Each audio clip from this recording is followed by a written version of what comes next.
Dear Pentecostal, dear charismatic, dear person who believes that speaking in tongues is for today. As Paul came to Corinth in the scriptures, I come to you today saying, I speak in tongues.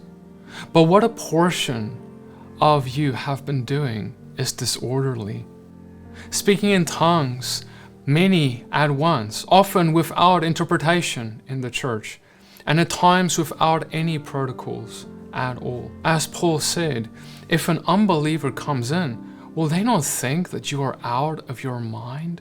But now much of the world thinks this about you. Due to the lack of order in the churches surrounding this gift, we have confused the world and hurt our witness. Don't get me wrong, this is a beautiful gift, but one that has become despised because of the abuse. It is a gift that I wish all could taste and see as the Lord intended it to be. For it testifies of His glory, but it has been turned into a spiritual competition. Our validation before God, or even a measure of our salvation. And it's none of that, but a supernatural move of the Spirit upon a mere weak man to proclaim the words of God. Speaking in tongues won't save you. Speaking in tongues won't validate you before God.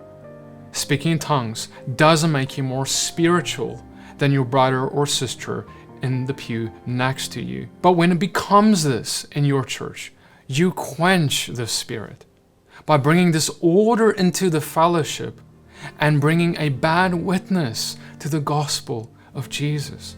What does Paul say? In 1 Corinthians 14:27, if any speak in a tongue, let there be only 2 or at most 3, and each in turn, and let someone interpret. But if there is no one to interpret, let each of them keep silent in church and speak to himself and to God. Allow speaking in tongues.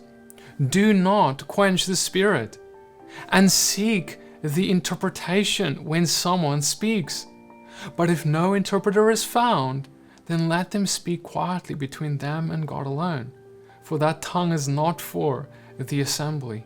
If this simple instruction that Paul, in all of his wisdom from the Spirit, gave us were to be followed, that would eliminate so much of the abuse, the confusion, the distraction, and the creation, the twisting of this gift into something that it was never intended to be. Let us take accountability. And if you have a church, if you're a leader of a church in which this has been permitted wrongly, then continue forward.